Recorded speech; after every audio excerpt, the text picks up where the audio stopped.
What's good everyone, my name is Chefkoch and today we're gonna explore the legendary cover art of the hip-hop mixtape era. Real trap shit. This video was made with the help of the book Damn Son, Where Did You Find This?, which focuses on the unique cover designs in the mixtape culture, so if that topic further interests you, I can definitely recommend this book. In the decade of the 2000s, mixtapes were in high demand in the rap cosmos. Streaming services that don't exist yet, so people relied on physical media. Either you wanted to buy a tape from your favorite rapper, or a compilation album from a rap collective you like, or simply the cover art intrigued you, so you purchased a tape to find out what it sounded like. While the tape culture was lively in New York, it was the South that played the most important role in the evolution of the format. As hip-hop came to the mainstream in the 90s, major labels only seemed to be signing artists from New York and Los Angeles, leaving countless MCs and DJs from the rest of America struggling to be heard. Having accepted that A&Rs weren't interested in any non-East or West Coast rapper, Southern artists turned to mixtapes to create their own industry, and rap scenes from Houston, Memphis or Atlanta launched themselves into stardom without any assistance from the music industry. So instead of major labels, it was mixtape distributors such as Evil Empire and Trapaholics Mixtapes that brought the Southern mixtape stars to a national audience. The mixtape format also allowed artists to take risks that they weren't able to do with their commercial releases, so this format kind of represented freedom for both rappers and fans. It was an avenue for up-and-coming rappers to gain exposure. Like Evil Empire said, 9 times out of 10 the consumer is going to pick up something with a cover that looks more appealing to them. And especially mixtape cover art is one of the most unique visual worlds to develop since the computer began dominating graphic design 30 years ago. But why is that so? Well, mixtape artworks are uncensored, unregulated, over the top and an extreme form of visual communication. So it is the most anarchic of all genres of graphic design, but it still is art. Mixtape covers might not be the most beautiful or realistic, but they visualize the music on the tape, and since parental advisory stickers or strict criteria that had to be met to get an album on the shelves is absent, this creates an aesthetic with zero restrictions on creativity, especially regarding explicit content, drug references or graphic violence.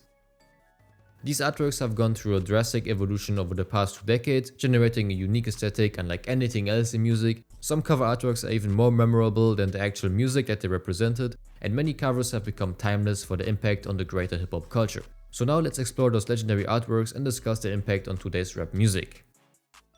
First of all, I want to mention the Ice Cream Man by Gucci Mane. This cover was designed by KidEight and is a play on Gucci's ice cream tattoo and Ice Out chain. We can see Gucci Mane posing as the Ice Cream Man in his ice cream truck that has very shiny rims. Overall, a great cover by the designer KidEight.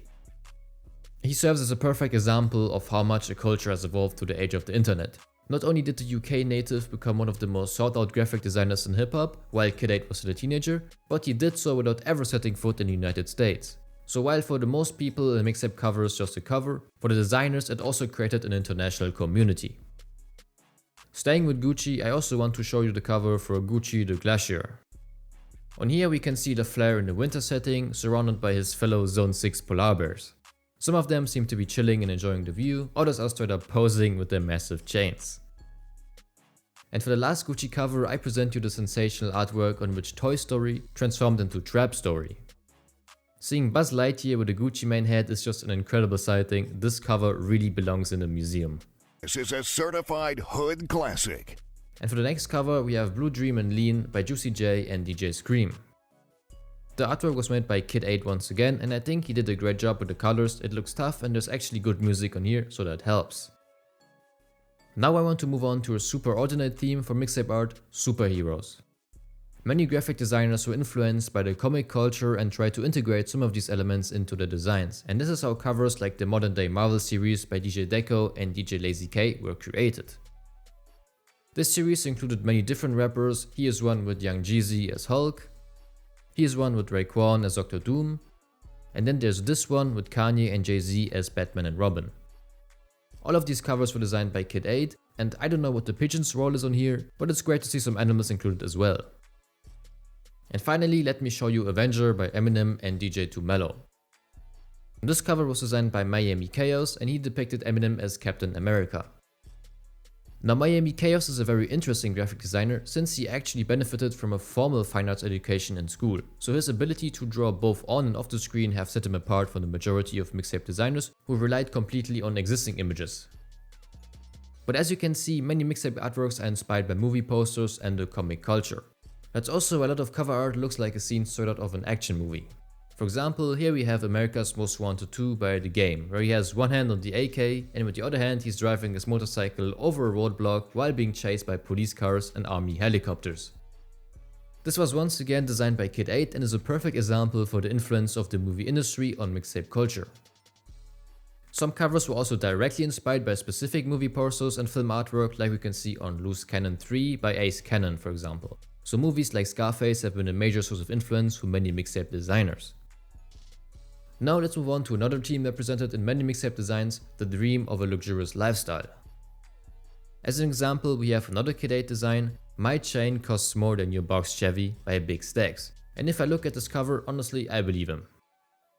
Next to that, I want to show you the Blue M&M by Pee Wee Longway, because I find this cover hilarious. Like, who is the M&M even texting, and why is there an R8 on the front lawn?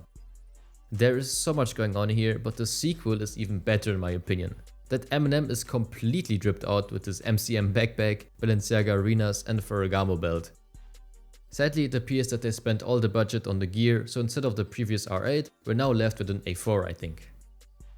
But now let's move on to the next mixtape cover, Top Goon by DJ Fletch and Plies, which was designed by KidEight once again. Honestly, it's a great adaptation from the Top Gun movies, and this artistic masterpiece actually inspired me to create my own contemporary approach to the Top Goon universe. Let me know in the comments how you'd rate my creation. As you might have imagined yourself already, most graphic designers didn't have the permission to use these official trademark logos from big enterprises, but since the mixtapes were not sold on the shelves in the store, you could rip off the brands and commit copyright infringement as often as you wanted and just hope you wouldn't get in trouble. But sometimes luck was not on the artist's side, because one time Trapaholics did a Tennessee Titans tape and used the Titans' official NFL logo, and then the actual NFL wrote him a letter asking him to take it down, else they would sue him. And during the late 2000s we could witness a series of legal crackdowns on mixtapes. There was even one in 2007 that shook the whole industry when the FBI raided DJ Drama and Don Cannon's office and seized 80,000 mixtapes and froze their company's assets, so the legal grey zone operated by mixtape DJs was suddenly red hot, and it took at least half a decade for it to cool down again. But also without committing copyright infringement, the mixtape designers were able to create amazing covers. For example, here we have Orange by DJ Drama and OJ the Juice Man. KidEight chose a cartoonish and more simplistic cover, and it looks very clean honestly. Next on the list we have Dream Chasers 2 by Meek Mill. I like this cover because it is a different approach to cover art and it's quite creative. It was made by Mike Rev and depicts Meek Mill with smoke blowing out of his skull, and in the smoke we can see Meek on a motorbike and a $100 bill in the background. It kind of has an X-ray vibe to it, and we could argue that the smoke shows one of Meek's dreams that he's chasing, thus Dream Chasers 2. And now let's talk about one of the most influential mixtape covers, Lil Wayne's Dedication series. These tapes had very distinctive designs, and especially the third installment shown right now that was made by Pen and Pixel looks really good in my opinion. And it served as a direct source of inspiration for Gucci Mane's Trap dedication, as well as Slam Cedar's very own dedication, and Uno the Activist dedication.